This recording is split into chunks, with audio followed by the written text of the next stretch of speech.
Mirëmbrëma të gjithëve të nderuar teleshikues, sonte në Repolitix do të diskutojmë padyshim për temën e ditës dhe që lidhet me vizitën e kryeministit Rama në Gjermani, takimin me kancelaren Merkel dhe qëndrimin deri tani të Gjermanisë. Do të analizojmë se si është ky qëndrim dhe çfarë duhet bëjmë deri në qershor, aty ku do të merret dhe vendimi për hapjen apo jo të negociatave për antarësim në Bashkimin Evropian. Këto zhvillime me pikpyetjen nëse integrimi i Shqipërisë kalon nga Gjermania apo edhe nga Franca, si dy vende skeptike apo jo.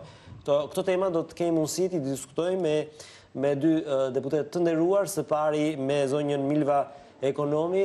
Përshëndetje, mirëmbrëma zonjë Ekonomi. Mirëmbrëma, mirë se u gjeta. Si dhe ish-ministrin e jashtëm, deputeti e LSI, zotin Edmond Panarit. Mirëmbrëma zoti Panarit, mirë se erdhe. Mirëmbrëma, faleminderit për ftesën. Besoj sot edhe ju jeni me, le themi, me mendje dhe me këshëri se çfarë ka thënë Merkeli në raport me negociatat, pavarësisht se ende nuk ka një vendimarrje të Gjermanisë, por le ta ndjekim se si shprehur kancelaria gjermane pas takimit me kryeministin Rama dhe më pas rikthehemi me dy të ftuarit.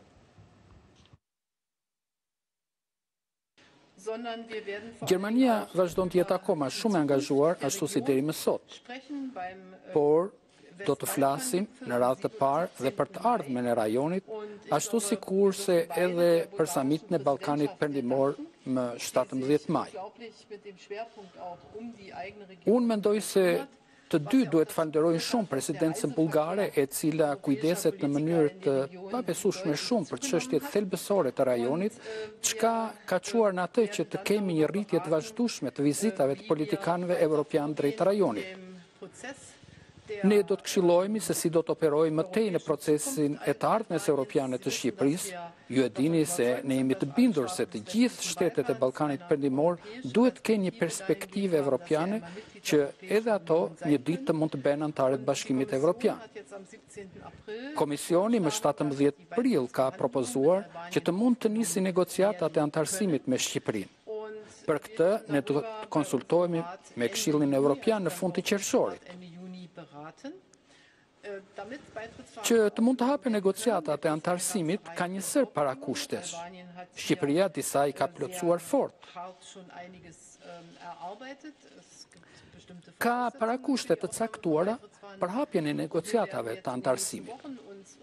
Gjatë javëve të ardhshme, ne do të krijojmë mendimin ton përfundimtar nëse ka akoma disa gjëra që duhen realizuar, apo është bërë përparimi mjaftueshëm, dhe për këtë do të flasim edhe me kolegët tanë europian.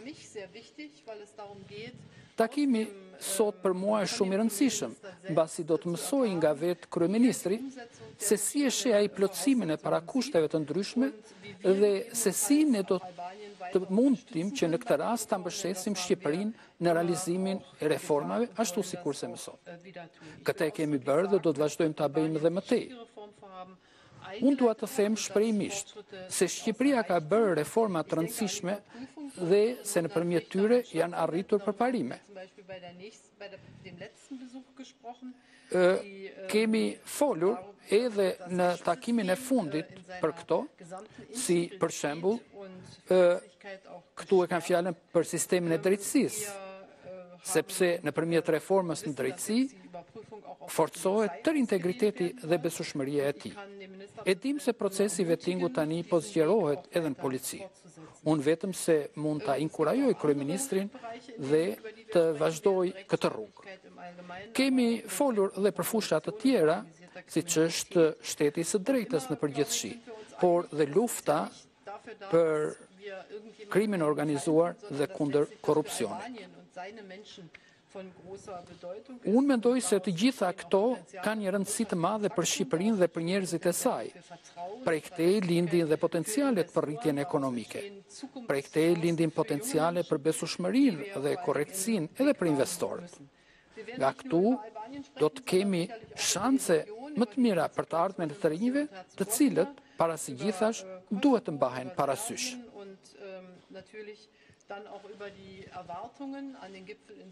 Ne do të flasim për Shqipërinë, por sigurisht dhe për rajonin, për situatën në Bosnjë Hercegovinë, për Kosovën, Serbinë dhe natyrisht edhe për pritshmëritë që janë nga samiti në Sofje, por dhe për takimin në Korrik në Londër, ku do të vazhdojë procesi i Berlinit. Unë besoj se tashmë kemi arritur disa gjëra në bashkëpunim në rajon e kanë fjalën për rrjetin rinor. Ose tani më vjen në mend samiti digital, që është mbajtur tani së afërmi, të cilin e kishte propozuar kryeministri. Kjo pra ka qenë fjala e kancelares Merkel, mesazhi i saj, besoj çdo kush mund ta lexojë në mënyrën e vet. Do kemi mundësi me dy përfaqësuesit e nderuar të shumicës të opozitës të kuptojmë se çfarë qëndrimi ka deri tani Gjermania në raport me hapjen apo jo të negociatave me Shqipërinë. Zonja Ekonomi, çfarë lexuat ju në fjalën e zonjës Merkel, që ishte një fjalë më tepër e përgatitur, gati, dhe më pas palët kanë hyrë në takime, sa kuptova, sepse zonja Merkel u shpreh se do të dëgjojë tani kryeministrin pas fjalës. Çfarë mesazhi dha Gjermania nëpërmjet kancelares? Unë mendoj që mesazhi i Gjermanisë nuk është momenti tani ta përkthejmë mesazhin e Gjermanisë. Unë besoj që jemi në një moment ku duhet të ndalemi në një çështje të rëndësishme. Për Shqipërinë ky është një çast historik. Jo në kuptimin se është momenti historik, po është një moment historik i madh, po është një përpjekje e shumë viteve, e shumë qeverive. E thënë kjo edhe nga presidenti Tusk që erdhi këtu, e thënë kjo edhe nga zonja Mogherini kur erdhën këtu, që Shqipërisë po i hapet një perspektive re në historinë e vet, sepse ka shanset e mëdha për të bërë antar i familjes europiane, një vend antar i familjes europiane.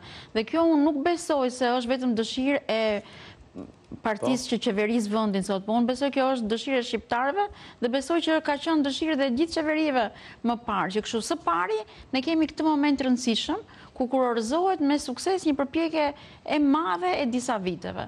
Ndërkohë për të arritur deri këtu nuk ishte një moment i lehtë, se për të arritur deri këtu dhe shumë punë që të vinim deri këtu. Ka shumë vite që ne kërkojmë të kemi këtë.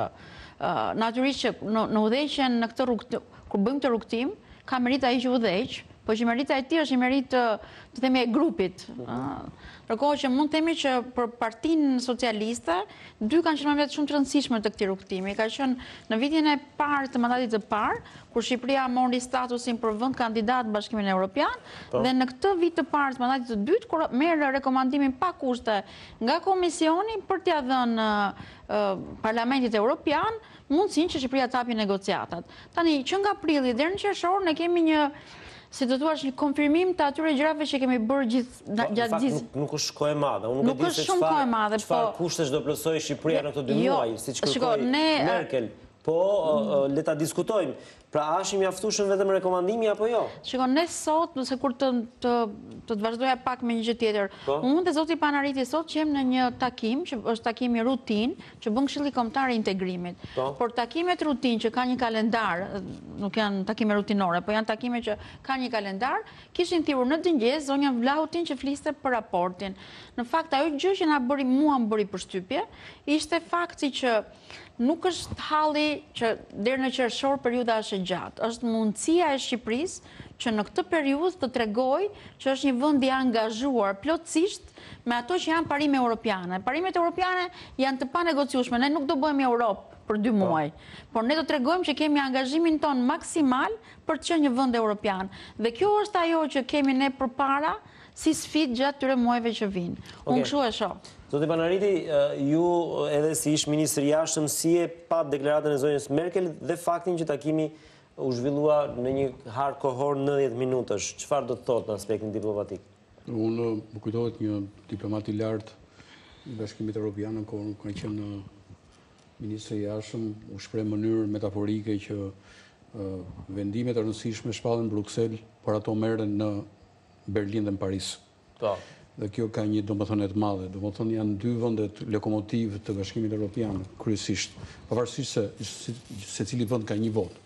Por të jemi realist, janë 2 vende që kanë peshën më të madhe në Bashkimin Evropian, që janë Gjermania dhe Franca, dhe që realisht përballen edhe me problemet që vijnë nga kjo zonë. Domethënë emigracioni, krimi organizuar, janë ata porta kryesore e përballjes me fenomenet që vijnë nga kjo pjesë e rajonit, dhe përjedhoj kanë edhe sensibilitetin më të lartë dhe madje edhe reagimin më të fortë euroskeptik i ke nga këto vende për shkak të valës migratore, dhe Shqipëria ka eksportuar shumë azilant, kemi pasur rekord numrit azilantëve, pikërisht nga vendi ynë, gjë që i ka bërë që këto vende ta shikojnë me kujdes çdo informacion që vjen nga Shqipëria. Dhe ne kemi tashmë një raport të përparimit të vendit, nuk quhet më progres raport, dhe sigurisht në mënyrë inkoherente me këtë raport kemi dy raporte të tjera që kontrastrojnë rënd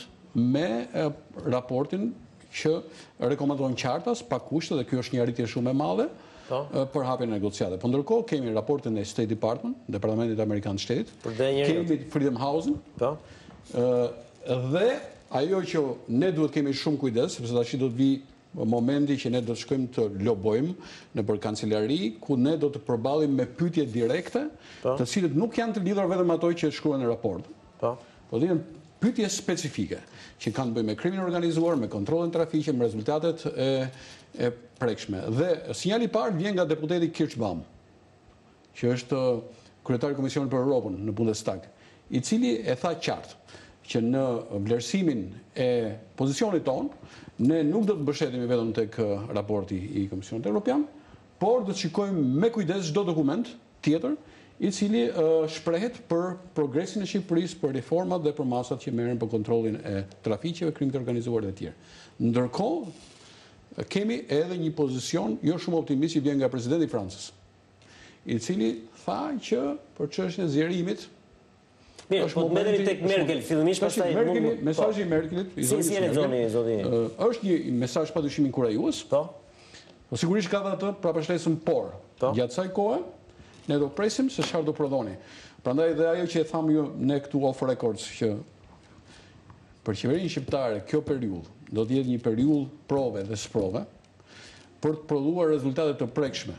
Po cilat janë rezultatet e prekshme? Rezultatet e prekshme është të kapen trafikantët, të konfiskohen pronat, asetet, ajo që u tha, që është thënë natyrisht në mënyrë më të drejtë për drejtë nga ambasadori amerikan, është një mesazh shumë i fortë që vjen nga ai.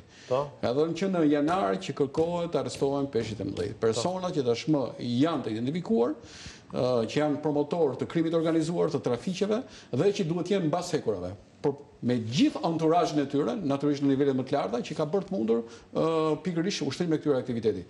Dhe sigurisht mos prisni që nga nivelet e larta ta kemi një artikulim kaq të drejtë për drejtë, por pikërisht unë kështu e lexoj mesazhin e zonjës Merkel.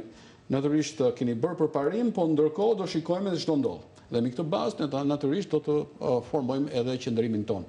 Prandaj do të jetë një pressing i madh për qeverinë, po jo vetëm për qeverinë, për gjithë shoqërinë shqiptare dhe për opozitën, që ne të prodhojmë rezultate tangible, të prekshme, të cilët pastaj do të rrisin shanset që në fund të qershorit do të kemi një vendimarrje pozitive. Por unë jam i sigurt që nuk besoj që do të kemi të bëjmë me një perceptim naiv që shikoni, hajde, se dikush po riartikulon atë idenë që tashmë edhe për efekt gjeopolitik Shqipërisë do t'i jepet ky mundësi pavarësisht nëse ne jemi në plotësim. Mirë, e prekim atë më vonë, po mbetemi tek këta peshqit e mëdhenj, zonja ekonomi. Janë këta, le të themi pasaporta jonë për drejt Europës kapi atyre, apo është diçka tjetër drejtësia dhe diçka tjetër ajo që ka bërë qeveria deri tani? Ndërkohë, qeveria deri tani është përpjekur shumë që të çojë deri në fund reformën drejtësi.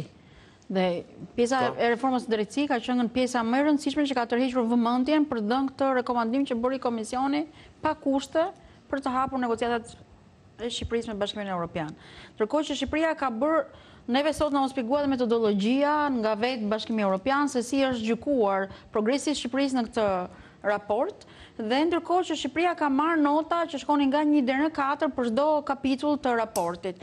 Ndërkohë që problemi i reformës së drejtësisë është një nga sektorët që është vënë re një arritje për mënyrën se si ne kaluam reformën drejtësisë, si votuam për të, si po procedon tani implementimi i reformës, ndërkohë është treguar që duhet vazhdoj puna që reforma në drejtësi të shtrihet më tej, ku vettingu në polici, e dëgjua edhe nga zonja Merkel që vettingu në polici është një gjë e rëndësishme, e cila duhet të jetë pjesë integrale e reformës drejtësisë që po shkon përpara, dhe natyrisht që edhe ndëshkimi i krimit është një nga pjesët që kërkon një sistem drejtësie i cili funksionon në mënyrë të qartë dhe të saktë, dhe që dënon ata për cilët krimi është...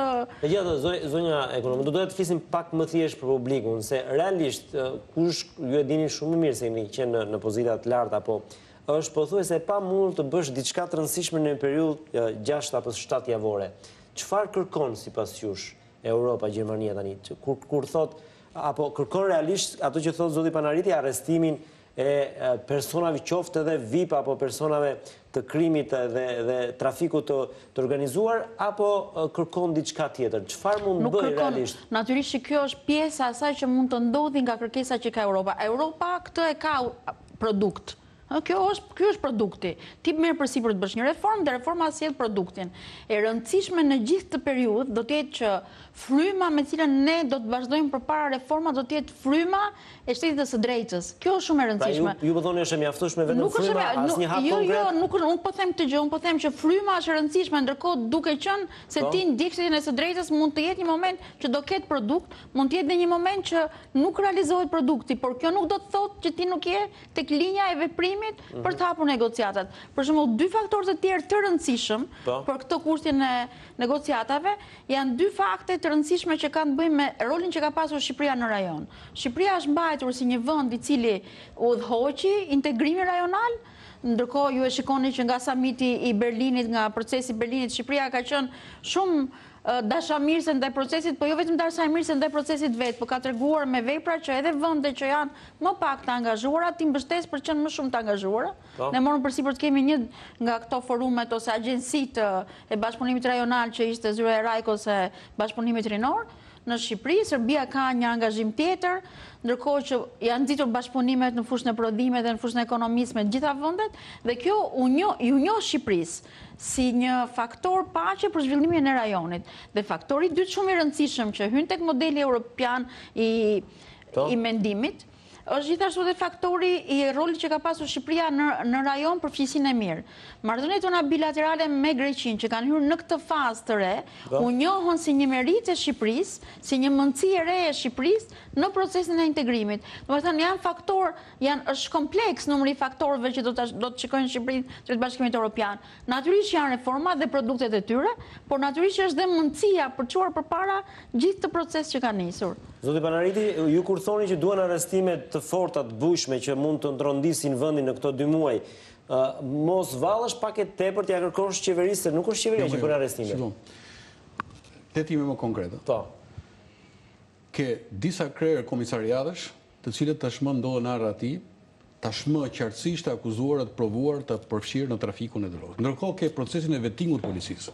Sa i besueshëm do të jetë ky vetting i policisë për shpastrimin e policisë nga element kryesor, ndërkohë që ti nuk avancon me arrestimin e krerëve të policisë, të cilët sigurisht tashmë mendoj që presupozohet i kanë ndërprerë lidhjet me krerët dhe që duhet të gjurmohen. Atëherë s'ke kapacitete. Atëherë s'ke kapacitete. Prandaj po them që kërkohet të prodhohet rezultate. Dhe unë jam i sigurt që këto gjëra janë thënë off records për të konferencës për shtypje, e cila tashmë pak a shumë formsoi qendrimin, por në takimin 8-8 të jeni sigurt që në një formë tjetër, zonja Merkel apo bashkëpunëtorët dhe sa që kanë qenë në takim, sigurisht do t'ia thonë këtë gjë. Sepse dhe ky është ai rezultat që pritet. Në rast se ne do të arrijmë të prodhojmë këtë rezultat, të jeni sigurt që ne do të japim një mesazh shumë të fortë të seriozitetit, por edhe efektshmërisë të procesit vettingut të reformës. Dhe kemi edhe një gjë parasysh, pse duhet kjo të ndodhë. Ju e dini që reforma në drejtësi kalojnë në mënyrë shumë traumatike këtu këne. Është në mënyrë shumë traumatike dhe ju e dini që opozita ka mbështetur reformën në drejtësi, pavotë se cilës natyrisht nuk do të realizuar kjo, por ka kundërshtuar shumë fort mënyrën se si u menaxhua gjithë procesi, krijimi i komisioneve të Këshillit të Lartë të Prokurorisë dhe të gjithë organizmeve të tjera që të mundsonin konstituimin e organeve, dhe ne kemi kundërshtuar shumë fort zgjedhjen e pa kundra kushtetutës të prokurorës përgjithshme. Dhe natyrisht edhe raportet të tjera e kanë konfirmuar që në këtë mes u veprua qartësi në thyrje të parashikimit të kushtetues. Prandaj, në këtë situatë, pikërisht kërkohet që të provohet që pikërisht ky organ prokurorie vepron në mënyrë të paanshme, vepron ashtu siç duhet të veprojë në zbatim të mandatit që i ka dhënë kushtetuta e vendit për të çuar përpara proceset hetimore, për të çuar mbas hekura persona të cilët tashmë janë identifikuar, por në momentin që nuk avancojnë proceset, kuptohet, opozita ka gjithë të drejtën për të menduar që pikërisht ndofta zgjedhja e prokurores u bë për të ndaluar procese që ndofta penalizojnë maggjorancën. Prandaj, unë mendoj që kërkohet me çdo kusht që të prodhojmë rezultate të dukshme dhe të prekshme, në mënyrë që ne të bindim vendet skeptike, që janë Franca, Gjermania dhe natyrisht disa vende të ulta, siç janë Hollanda apo në një vend tjetër, që të rishikojnë problemin e skepticizmit të tyre tashmë të shpallur dhe që ne kemi për fat keq një marsh kohor shumë kufizuar dhe kërkohet një intensitet shumë i madh. Nëse nuk u arrestuan për prej disa muajsh këta individ që kërkohen, si mund të arrestohen për 2 muaj? Ndërkohë është shumë e qartë që produkti është shumë mirë të jetë, por nuk është kushti i domosdoshëm. Produkti është shumë mirë të jetë, kushti i domosdoshëm është mos heqësh dorë nga arrestimi atyre që bëjnë krime. Mos heqësh dorë. Ta çosh deri në fund të betejë, nuk janë betejë atleta këto. Nuk janë atleta, ne po shikojmë se si po ndodh procesi. Po mirë, mendoj që këtu nuk mjafton vetëm vullneti mirë. Vullneti mirë, bona intencione. Kërkohet të prodhosh rezultate. Unë nuk po them që do të jenë finale për hundimtarë, se ky është një proces i tërë, po ti duhet dëshmosh që bën hapin e parë. Fillojmë me ata 3, 4, 5 krerë komisariatësh. Ndërkohë janë në procese gjërat. Kemi 6-7 muaj që dëgjojmë që proces. Kjo tregon që ka një ngërç dhe tregon një mungesë vullneti. Prandaj mendoj, unë kështu e perceptoj. Zgjidhja edhe prokurores përkohshme ishte një zgjidhje që në fakt u përshëndet edhe nga Bashkimi Evropian, u përshëndet dhe nga Shtetet e Bashkuara të Amerikës, që kështu prokurora e përkohshme ishte një zgjidhje e përkohshme derisa të gjithë institucionet e drejtësisë institucionet e drejtësisë të fillojnë të funksiononin. Ka një moment kur gjërat fillojnë dhe funksionojnë. Dhe unë mendoj që edhe sot unë e kuptova mesazhin shumë qartë që Shqipëria nuk duhet të heqë dorë nga betejë që ka filluar për të themeluar shtetin e së drejtës, siç duhet. Merkel tha që janë disa parakushte, nuk na i tregoi se cilat janë, por janë. Dhe besoj me Ramën mund të i ka shtjelluar 1-1. Që do të thotë që ne ende nuk i kemi bërë detyrat e shtëpisë ashtu siç ju e përktheni kështu, unë e përkthej që detyrat e shtëpisë janë bërë, detyrat e shtëpisë duhen intensifikuar. Që kështu mënyra se si e shohim të gjë, sepse është gjithë klima për qark Shqipërisë, që është një klimë e mirë. Për qark Shqipërisë sot është një klimë e mirë, siç nuk ka qenë asnjëherë më parë. Dhe duke u nisur nga kjo, siç nuk ka qenë asnjëherë më parë, unë besoj që situata sot është një situatë e cila kërkon angazhim më të madh për të mbaruar disa nga gjërat që janë proces. Duhet të tregojmë vullnetin e fortë për t'i çuar gjërat përpara. I ka shumica këto kapacitete për të t'i çuar gjërat përpara? I ka kapacitete për t'i çuar gjërat përpara. Sepse është një sfidë edhe për shumicën, duke qenë se nuk keni më aleatët në krah, janë apo jo këto kapacitete nga ana juaj, e qeverisë? Unë besoj që kapacitetet janë nga ana e qeverisë. Ju besoj, po mendoj që janë plotësisht kapacitetet nga ana e qeverisë për t'i çuar përpara këto gjërat. Po. Zoti Panarit, ju folët pak edhe për Francën. Çfarë mund të ketë Franca? Çfarë rezerve mund të ketë Franca? Po rezerva më e madhe është se Franca ka pësuar mbi kurrizin e saj valën e madhe të azilantëve shqiptar. Pra kjo që të flasim hapur, themi haptas, kjo ka qenë numri azil kërkuesve është. Më dëgjoni. Secili vend përveç vendimarrjes si pjesë e një komuniteti Bashkimit Evropian ka probleme të tij të brendshme. Dhe presidenti i Francës në radhë parë, përveç frymës europiane të bashkëpunimit dhe të avancimit të proceseve, është i detyruar të përgjigjet edhe në mendjesi që ekzistojnë në opinionin publik francez. Dhe statistikat janë aty. Ku ne kemi pasur numrin rekord të azilantëve, azil kërkuesve në Francë. Dhe për t'u amortizuar ky proces, kërkohet një provë e prekshme që Shqipëria tashmë është në gjendje të kontrollojë trafikantët, ata që kanë qenë pikërisht përçuesit e kësaj mase të jashtëzakonshme të azil kërkuesve në Francë. Kimi mund bëhet edhe jashtë rrjeteve të trafikut. Po s'ka qenë spontane. Se mund shkojë dikush i qytetar që s'merr nuk ka qenë spontane. Kemi shumë naiv për menduar që është spontane. Të dhënat e trafikimit kanë qenë të dhëna në përmbajtësinë, kanë qenë të dhëna në ulje. Unë kështu e shikoj. Prandaj unë them që duhet jemi të kujdesshëm.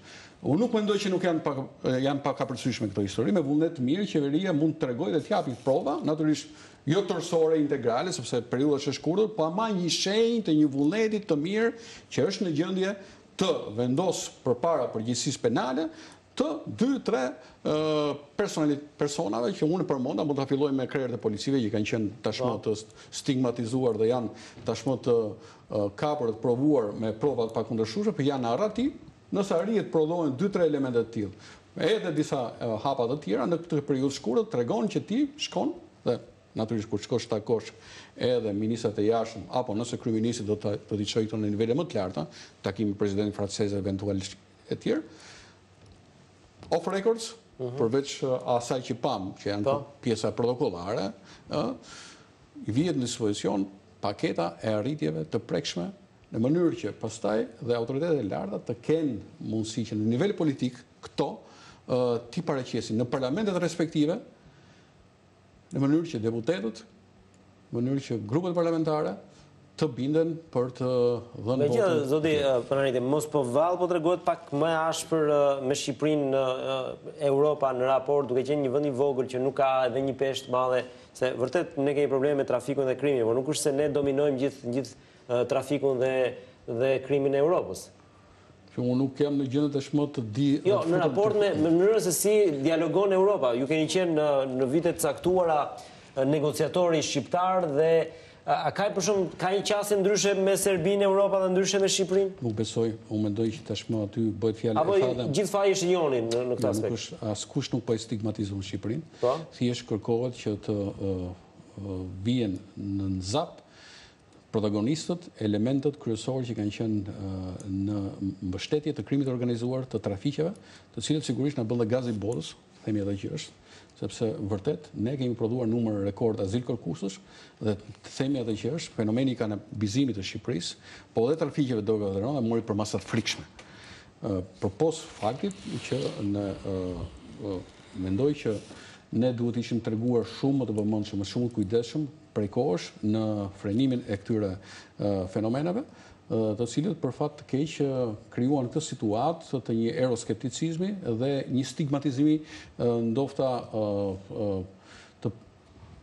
por shumë të padëshiruar të vendit tonë në raport me politikat që vendet veçanta kanë me Shqipërinë, por që natyrisht edhe ndikojnë në vendimarrjen e Komisionit Evropian dhe në tërësi në proceset integruese të Shqipërisë. Por, pra ne nuk duhet të themi që nuk duhet jemi naiv për të thënë që shiko, ja më pse po na bien qafë ne.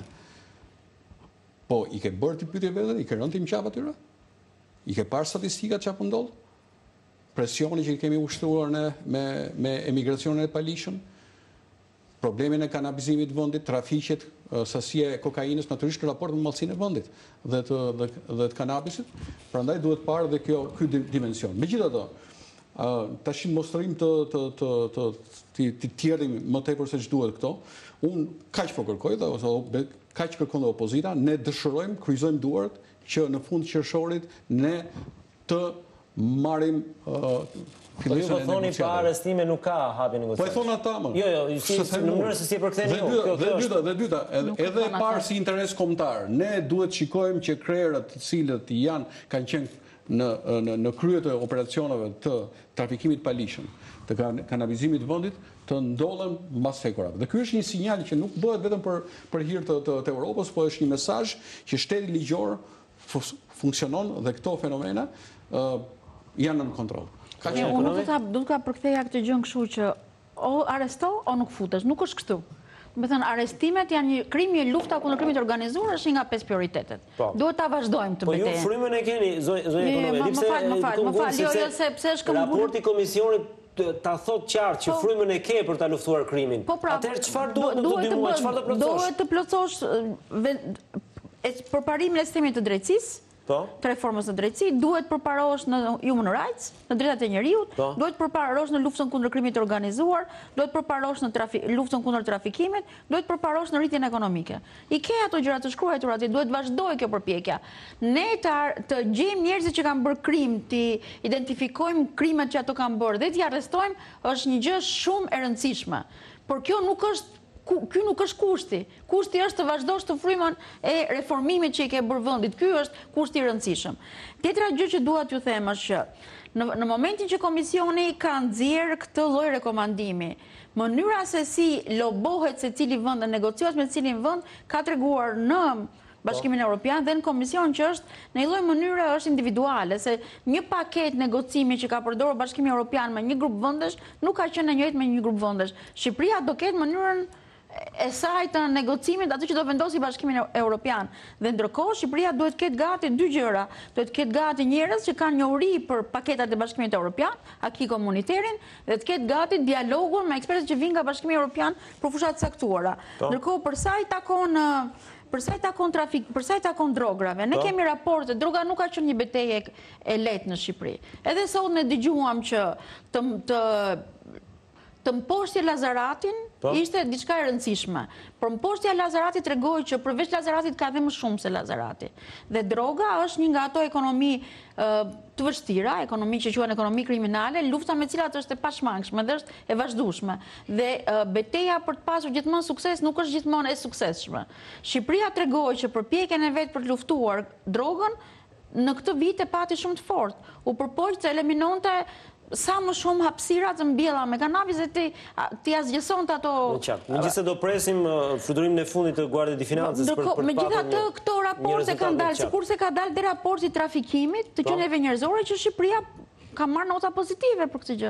Ndërkohë kemi edhe dy raporte, Dash dhe Freedom House që përmendi zoti Panariti. Po, kemi edhe dy raporte. Në raportet, për shembull, raporti i Freedom House-it është një raport që ka të bëjë me cilësinë e demokracisë tek vendi dhe lirinë e individëve në Shqipëri.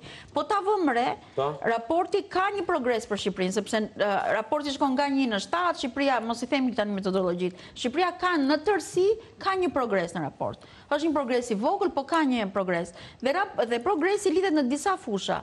Problemin që ka Shqipëria është lufta me krimin në raport dhe ka një problem tjetër që është problemi me luftën kundër korrupsionit, që ato e shpjegojnë me faktorë të rëndësishëm të ngjarjeve politike në vend. Kur ra ndjeshmëria ndaj luftës korrupsionit dhe kur ra ndjeshmëria ndaj luftës kundër krimit, luftës kundër drograve. Që kështu, në përgjithësi raporti është pozitiv, të jep ty dëshmi se ku duhet ta vazhdosh ti fokusin e betejës tënde, dëshmi që në fakt jep dhe ky raporti i situatës që ka prodhuar Bashkimi Evropian, Komisioni, më fali, Bashkimit Evropian, që kështu nuk është se ato raportet janë të çbëra njëri nga tjetri, kanë dimensione të përbashkëta, sepse dhe na kërkohet vëmendje për luftën ndaj krimit të organizuar dhe në raportin që kanë nxjerrë Komisioni. Na kërkohet vëmendje edhe për luftën ndaj krimit të organizuar. Jo, pa shumë të njëjtat gjëra janë ato. Që kështu nuk është se janë raportet janë në një linjë nuk janë të shkëputura nga njëra tjetra. Megjithatë, zonja Ekonomi, duke qenë te kjo situatë, te kjo çfarë po ndodh, sa janë shanset e Shqipërisë në qershor, duke qenë se ne, siç ju po thoni, tani pjesa më e madhe i takon vendeve anëtare, nuk i takon më Shqipërisë. Tani, për shembull, një nga gjërat e rëndësishme që duhet bëjmë ne, se si parlamentar ne kemi dy detyra të rëndësishme. Një palë detyra që janë brenda parlamentit dhe një palë detyra që janë jashtë parlamentit. Detyra brenda parlamentit që kemi ne janë detyra që lidhen me gjithë qasjen legjislative që duhet ketë Shqipëria, duke pasur vazhdimisht një sy mbi a përputhet ky ndryshim legjislativ me ato kërkesa të akis. Për këtë periudhë dymujore po thoni apo edhe për këtë periudhë dymujore dhe në fakt në të vërtetë ajo që duhet bëjmë është të vëmë në duke përpjekjen legjislative të vendit për të parafruar me Bashkimin Evropian. Është një detyrë e cila është bërë pavarësisht nga ky momenti, është bërë gjithmonë, të paktën këto fundit e fundit është bërë gjithmonë, por ama që duhet të japim theksin përpjekjeve që bën legjislativi në Shqipëri për të qenë i parafruar me Bashkimin Evropian. Ka raste kur ne nuk mund të jemi, sepse zhvillimi ekonomik dhe zhvillimi legjislativ i vendit nuk ta lejon, por ama ne duhet të bëhemi shumë transparent për këtë gjë. Dhe betejë e dytë që kanë parlamentarët në Shqipëri është betejë për të bërë të qartë, të paktën në takimet peer-to-peer apo në takimet bilaterale me vendet e tjera anëtare, progresin e vërtet që ka bërë Shqipëria në këto vite, lidhur me dëshirën që ka edhe majorancët e opozitë. Po, edhe majorancët e opozitë. Si po e kryen opozita këtë rol? Sepse unë besoj që kjo është një detyrë e përbashkët, nuk është kjo ëndër, nuk është vetëm ëndër e opozitës. Kjo është ëndër e shqiptarëve, kjo është ëndër dhe opozitës. Nuk është përpjekje vetëm opozitës. Tani, si po e kryen opozita këtë gjë, unë besoj që duhet një çik më shumë përpjekje pozitive. Unë mendoj që duhet një çik më shumë përpjekje pozitive, sepse Shqipëria nuk është një vend, nuk është vendi vetëm që ka probleme. Shqipëria është një vend që ka probleme si disa vende të tjera, por që ka dëshirë shumë të madhe për të ndrejtur gabimet e veta dhe për të ndrejtur mbi bazën e një rruge, mbi bazën e një objektivi që është objektivi evropian. Zoti Panariti, keni, kur ju drejtojmë ju në raport me opozitën, ka opozita një qasje pak negativiste në raport me këtë çështje? Unë do thoja që opozita ka një qasje realiste. Po. është puna kur do të reklamosh një mall edhe po të ketë probleme, ai nuk e thua gjën e problemit apo. Është realiste, e para punës opozita nuk është aq malinje dhe aq naive për të mos mbështetur me të gjithë forcën e saj hapjen e negociatave. Nëse do vim pushtet, ajo është një aset për opozitën, kur vendi ka bërë përpara, ja bën më të lehtë natyrisht edhe qeverisjen e vendit, sepse është pjesë natyrisht edhe e një asistencë më të përforcuar, mbështetje, vendi merr hovë, ekonomia stimulohet. Por një gjë që ju e preket pak më përpara. Bashkimi Evropian, ju e thatë pse tregohet i rrep me Shqipërinë. Tregohet më i rrep siç duhet. Akoma nuk është shuar jehona e një zhgënjimi të madh nga Bashkimi Evropian me futjen në Bashkimin Evropian të Bullgarisë dhe Rumanisë. Besoj se dini që me njerë mbasi këto vende u futën në Bashkimin Evropian pati një përmbytje, një inondim të emigracionit bulgar, rumun, rritet të krimit organizuar dhe ka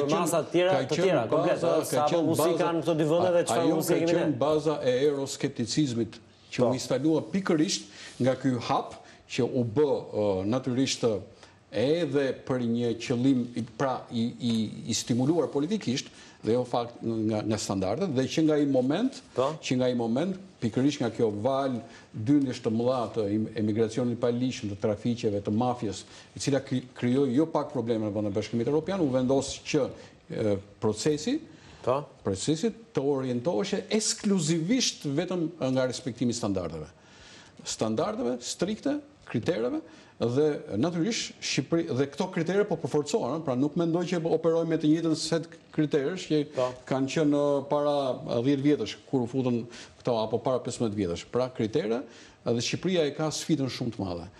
Prandaj ne përveç faktit që unë mbështesa të gjitha zonja ekonomi, që janë bërë reformat në letër, është avancuar në procesin e reformat, kërkohet prova konkrete. Të jeni sigurt që ky mesazh është dhënë atje. Ne nuk jemi dëgjuar, po është dhënë, kërkojmë prova konkrete të fazës së parë të implementimit të reformave. Që ju thoni janë arrestimet. Po, shiko, si do ta ne kemi edhe një, nuk është vetëm arrestimi, por ne kemi problem me si do ta kontrollosh ti krimin e organizuar? Ka plot gjëra, dhe arrestimet janë me reforma me letër me konsolidim institucionesh, në rast se ti nuk je në gjendje që të provosh që institucionet janë në gjendje ta kontrollojnë këtë, pikërisht duke prodhuar rezultate. Kush është rezultati? Kapja, ndalimi, futja në proces gjyqësor, proces hetimor i personave të cilët tashmë janë të provuar që janë të lidhur me trafikin e palishëm me krimin organizuar. Kemi 17 gjyqtarë që është një rezultat mjaftueshëm? Nuk është mjaftueshëm, po ky është një rezultat që tregon që po shkon përpara sistemi. Sikurse kemi, për shembull, tek progresi që ne kishim bërë tek Human Rights, një nga çështjet që nuk kishte progres, kishte mos respektimi i drejtës pronës. Okej, mirë. Dhe ndërkohë dhe këtu ka nevojë, nuk është thjesht ka nevojë për një qasje komplet tjetër tek struktura si të trajtojmë pronën në vend. Mirë, zonja ekonomi do ta vazhdojmë bisedën më njëherë pas hapësirës publicitare.